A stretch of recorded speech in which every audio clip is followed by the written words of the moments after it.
Hi, and welcome to Keeping It 100 in Medicine. I am Dr. Danielle, a physical medicine and rehab resident, and in today's video, I want to discuss some residency interview advice.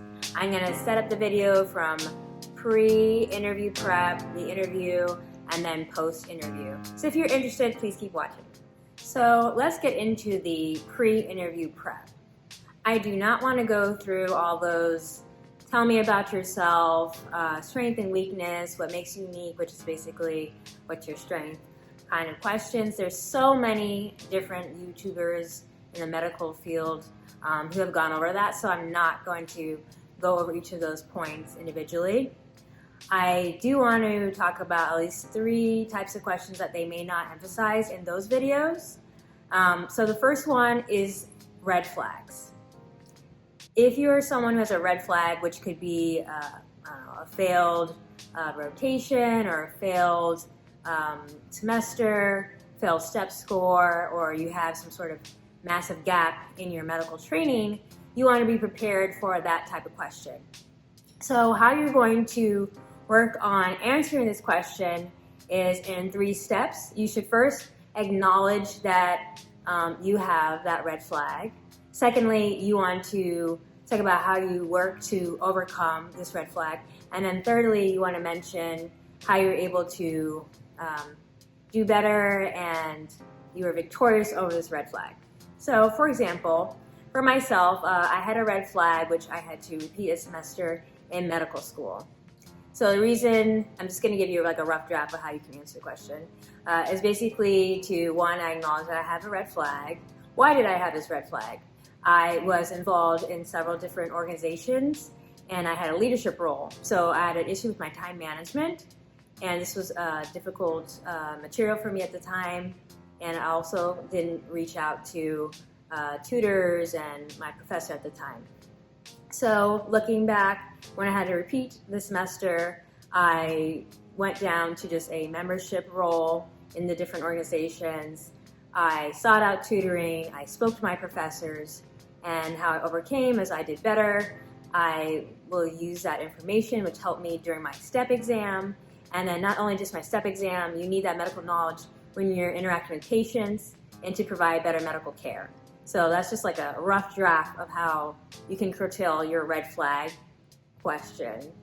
Again, you make sure you acknowledge the red flag, how you're working to overcome it, and then how you're victorious and you did better after that red flag.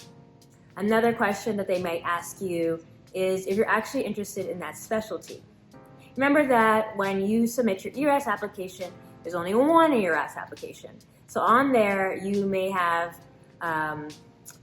if you do not have a very streamlined application, it looks like you're only interested in one specialty, they may ask you if you're interested in other specialties. So for example, when I was applying, I applied for PM&R and family medicine.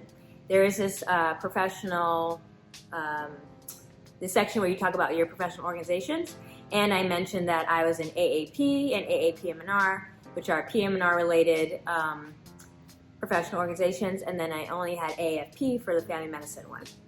So when I had an interview, I literally had an interviewer ask me, are you actually like interested in family medicine? Is this a backup for you? So long story short, I'm going to give you a quick rough draft of how I answered it. Is I said that I was looking and interested into sports medicine, and I know that sports medicine focuses on the musculoskeletal system, which is part of a big emphasis in PM&R. However, I really love family medicine. I want a background in it, knowing the continuity of care for patients, and you get to interact with patients from birth all the way until the grade. So when you answer that kind of question, you need to practice it really well so that you sound like you are very interested in whichever specialty you're answering the question about. So like people that have ortho emphasis that are applying to PM&R, anesthesia, etc., you need to make sure that you sound super interested in that specific specialty that you are interviewing with.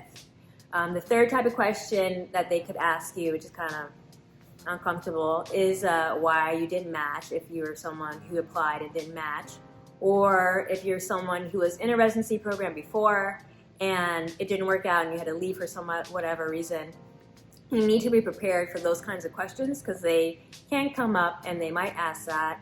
And you just need to be able to reflect and acknowledge again why that happened to you and how you're going to improve yourself moving forward. And while you're doing this pre-interview prep, I am going to add some videos that I thought were very helpful as far as planning out how you're going to answer these questions about the strength and weakness, etc. And the ones that I used were from business professionals, not really medical field people. I just like the way that they answer the question. And in addition to those 3 other red flag and the specific specialty and why you didn't match, you also want to make sure when you're preparing for these interviews that you look up the different programs that you will be applying to and find their mission statement and YouTube videos that these programs may have. You want to make sure that when you're answering these questions, you're honest with yourself, but you're also able to show some sort of similarity between you and the program that you will be interviewing with. And if you're extra, if you can look up the program director, information about that person, or some of the faculty that you might interview with, just to see if there's any common ground and things that you guys can connect with that might make your interview go a little smoother. So now you are ready for your interview, and if you are, congratulations that you get an interview. It's definitely an accomplishment for sure. You're so much closer to matching somewhere. So definitely, if they give you an option to either go in person and do virtually, pick going in person. It's much better to truly interact. One, they get to know you better, and then you also get a true feel for that program. You want to make sure that you look the part, you're dressed professionally. What does that mean? Meaning that you're not doing the most for your makeup. If you wear makeup, it's light.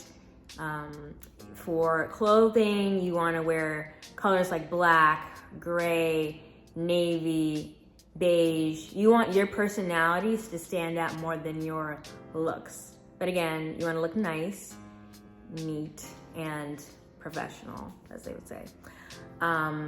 Make sure when you go, you're super kind to whoever you interact with, even if it's just virtually. All your correspondence should be not just professional, but kind.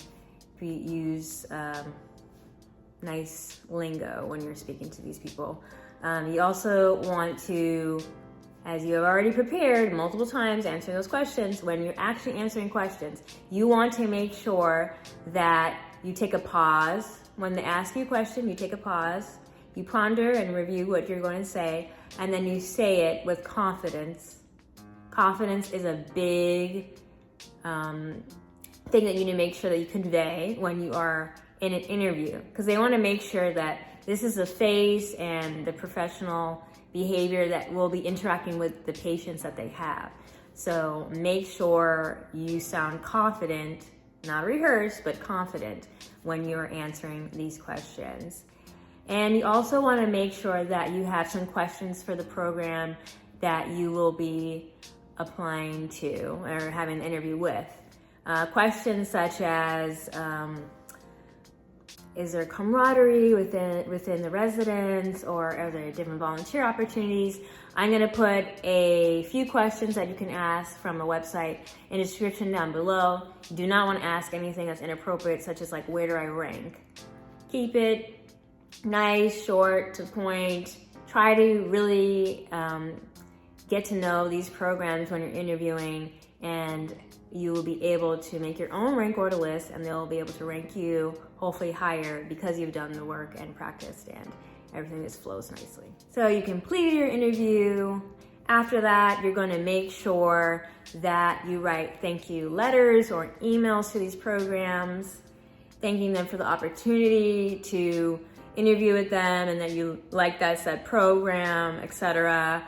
And then maybe a couple weeks before the rank order list, if there's a program or a few programs that you're gunning for, you also want to send those letters of interest that they're your top pick or whatever, just so they can remember you and hopefully you can get the job. So this concludes my video on residency interview advice. I hope that this was helpful and that you guys have much success as you are applying to these different programs and that you can match in the specialty of your dreams. Please make sure to like, share, subscribe, and comment, and I'll see you in the next video. Have a blessed day.